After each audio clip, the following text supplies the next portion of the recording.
जब लाइट के रास्ते में कोई चीज आती है तो उससे परछाई तैयार होती है। लाइट एक सीधी लाइन में सफर करती है, इसीलिए आपको किसी चीज की लाइट के सोर्स के रास्ते में आने पर हमेशा परछाई दिखाई देती है। पक्षी और हवाई जहाज भी इसके एक्सेप्शन नहीं है। उनकी भी परछाई बनती है, लेकिन उसे हम देख नहीं पाते। जो चीज लाइट के जितना पास होगी उसकी परछाई उतनी गहरी होगी और दूर जाने पर इसका उल्टा होगा। अगर चीज काफी दूर है तो उसकी परछाई गायब हो जाएगी। कमर्शियल हवाई जहाज 35 से 40 हजार फुट की ऊंचाई पर उड़ते हैं। इतनी ऊंचाई से आपको बमुश्किल हवाई जहाज दिखता है तो परछाई की बात ही छोड़ दें। ये दूरी पृथ्वी की सतह से काफी ऊपर है, इसलिए इसकी परछाई स्कैटर हो जाती है और आप इसे देख नहीं पाते। ये नियम पक्षियों पर भी लागू होता है। लेकिन अगर कोई विशाल एस्टेरॉइड अर्थ के पास से निकल रहा है तो आप उसकी परछाई देख सकते हैं। ये उसी नियम पर आधारित है जिस पर चांद और सूर्य ग्रहण का प्रिंसिपल काम करता है। सूर्य ग्रहण तब होता है जब चंद्रमा सीधे पृथ्वी और सूर्य के बीच आ जाता है और सूर्य की किरणों का रास्ता रोक देता है। इससे पृथ्वी के कुछ हिस्सों पर उसकी परछाई पड़ती है।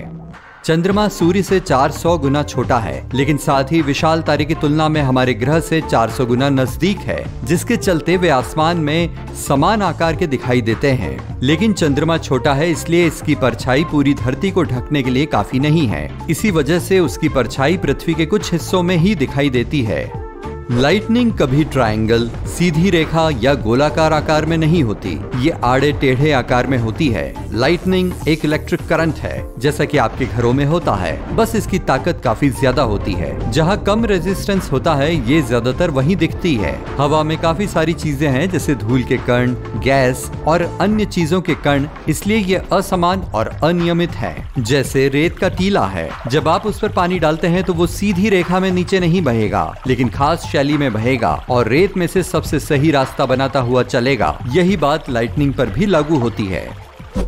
अंटार्कटिका में ग्लेशियर हैं जो बहती हुई मुद्रा में जमी हुई किसी लहर की तरह दिखाई देते हैं। इन ग्लेशियर का ये आकार काफी लंबे समय में बना है। बर्फ, हवा और अन्य कारणों से ऊपर उठी, जमी और ये रूप लिया और आखिर में एक्सीडेंटली लहर का आकार ले लिया। अंटार्कटिका में ब्लड फॉल्स एक ग्लेशियर है जिसमें से लाल रंग का लिक्विड निकलता रहता है जो खून की तरह लगता है। वैज्ञानिक कहते हैं कि ये इसलिए होता है क्योंकि ग्लेशियर के नीचे काफी बड़ी मात्रा में आयरन कंटेंट वाली नमक की झील है। ताजे पानी की तुलना में नमक वाला पानी लोअर पॉइंट पर जमता है, इसलिए वो अपने ऊपर की बर्फ को पिघलाता रहता है, जिससे नदी बहती रहती है। ये हमारे ग्रह की सबसे ठंडी जगह है। इस वजह से पिघले बिना पानी लगातार बह सकता है और इसका लाल रंग पानी में मौजूद आयरन की वजह से है। अंटार्कटिका ही एक ऐसा महाद्वीप है जहां पर आपको रेप्टाइल्स नहीं मिलते।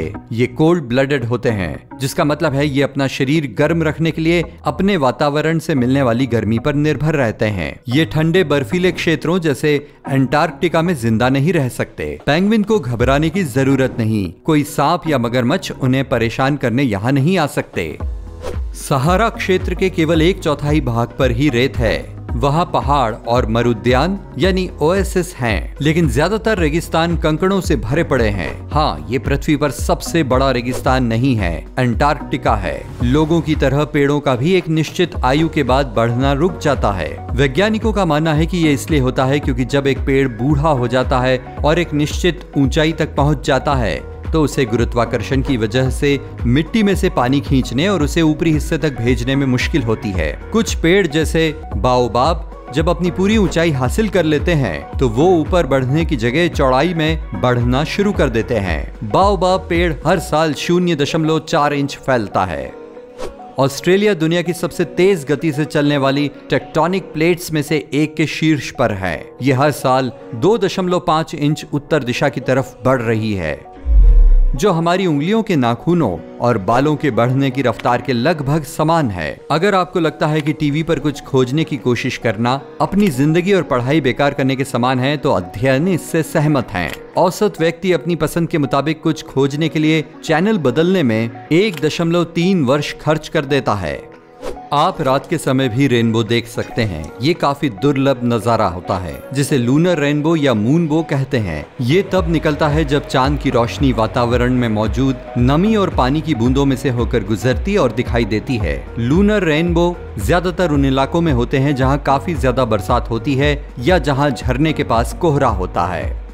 जब आप अंडे को जमीन पर फोड़ते हैं तो ये गंदगी में बदल सकता है, लेकिन समुद्र में 60 फुट नीचे अंडे पर 2.8 गुना वातावरण का दबाव होता है, इसलिए वो वहाँ एक अदृश्य शेल की तरह एक साथ जुड़ा रहता है और किसी अजीब जेलीफिश जैसा दिखता है। तारे असल में टिमटिमाते नहीं हैं, उनकी लाइट कांस्टेंट और स्टेडी होती है, लेकिन जब पृथ्वी के वातावरण से उसका संपर्क होता है तो वो हवा में अटकती और उछलती है, जिससे रोशनी मुड़ जाती है। हवा की विभिन्न परतें लगातार चलती रहती हैं, जिससे प्रकाश का मुड़ना भी बदलता रहता है, जिससे लगता है वे टिमटिमा रहे हैं।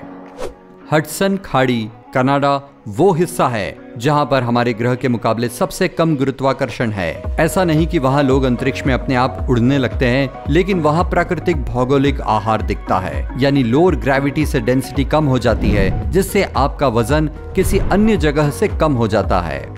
ग्रेविटी पृथ्वी की डेंसिटी पर डिपेंड करती है, इसलिए ये असमान है। पिछली बार जब आइस एज आया था, हडसन की खाड़ी 2 मील मोटे ग्लेशियर से ढक गई थी। ये काफी भारी था, तो ये अपने नीचे की चट्टान को दबाता रहा। 20,000 वर्ष पहले ग्लेशियर पिघलने शुरू हुए, लेकिन खाड़ी का क्षेत्र यहाँ पर होने वाले भारी बर्फ की वजह से डिफॉर्म हो गया।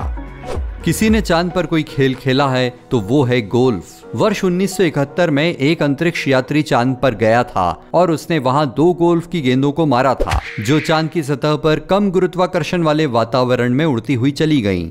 चीन की विशाल दीवार 8045 किलोमीटर लंबी है और आपको इसे पैदल पार करने में लगभग 18 महीने का वक्त लगेगा। आम धारणा के उलट आप इसे नंगी आंखों से अंतरिक्ष से नहीं देख सकते। झींगा मछली जैविक रूप से अमर नहीं होती, वे समय के साथ बूढ़ी होती हैं, पर एक खास एंजाइम प्रोड्यूस करती हैं, जिन पर उनकी कोशिकाओं की मरम्मत करने का भार होता है। ये उनके डीएनए को अनिश्चित काल के लिए भी रेप्लिकेट करता है, ताकि वे काफी लंबे समय तक जिंदा रह सकें। अगर आप समुद्र के सबसे गहरे हिस्से में जाना चाहते हैं, तो आप पर अविश्वसनीय रूप से काफी तेज दबाव पड़ेगा, जो 8 टन प्रति वर्ग इंच से ज्यादा होगा, जो आपके ऊपर 50 जंबो जेट रखने के बराबर होगा। हमारे सोलर सिस्टम में आपको सबसे बड़ा ऑब्जेक्ट सूर्य ही मिल सकता है। हालांकि यहाँ काफी पथरीले ग्रह, गैस के विशाल घर, एस्टेरॉइड्स और बौने ग्रह मिल सकते हैं, फिर भी सूर्य सोलर सिस्टम के 99.8% कुल मास की जगह लेता है। सूर्य इस समय अपने जीवन चक्र के सबसे स्थिर चरण में है, लेकिन लगभग 5 अरब वर्ष बाद इसकी हाइड्रोजन खत्म हो जाएगी, यानी इसका ईंधन। हम सूर्यास्त को देख सकते हैं क्योंकि हमारे ग्रह का वातावरण एक प्रिज्म की तरह व्यवहार करता है। विज्ञान इसे स्कैटरिंग कहता है। सूर्यास्त के समय हम में और सूर्य के बीच ज्यादा दूरी होती है, यानी हवा में ज्यादा पार्टिकल और मॉलिक्यूल होते हैं। ये अलग दिशाओं में शॉर्ट वेवलेंथ, वायलेट और ब्लू लाइट रोशनी को बिखराते हैं। ये प्रक्रिया हमारी आंखों में सूर्य का प्रकाश जाने से पहले लाखों बार होती है और उस वक्त हम स्पेक्ट्रम के कुछ दूसरे रंगों को देखते हैं, जैसे ऑरेंज या येलो। सुनामी 805 किलोमीटर प्रति घंटे से ज्यादा की रफ्तार पकड़ सकती हैं, जो किसी जेट प्लेन की तरह तेज हैं। इनमें ऊर्जा बरकरार रहती है, यानी ये पूरा समुद्र पार कर सकती हैं और किनारे पर पहुंचने तक अपनी ऊर्जा बिल्कुल भी नहीं खोती।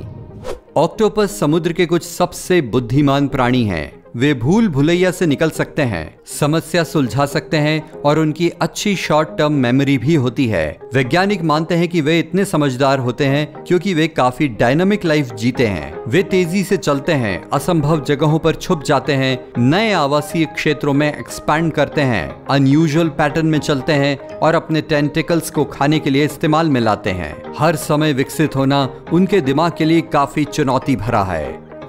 ईस्टर द्वीप के प्रसिद्ध सिर, जिन्हें माउई स्टैचू कहा जाता है, उनके शरीर भी हैं। वे बस जमीन के नीचे दबे हुए हैं। इस द्वीप पर लगभग 900 माउई स्टैचू मौजूद हैं।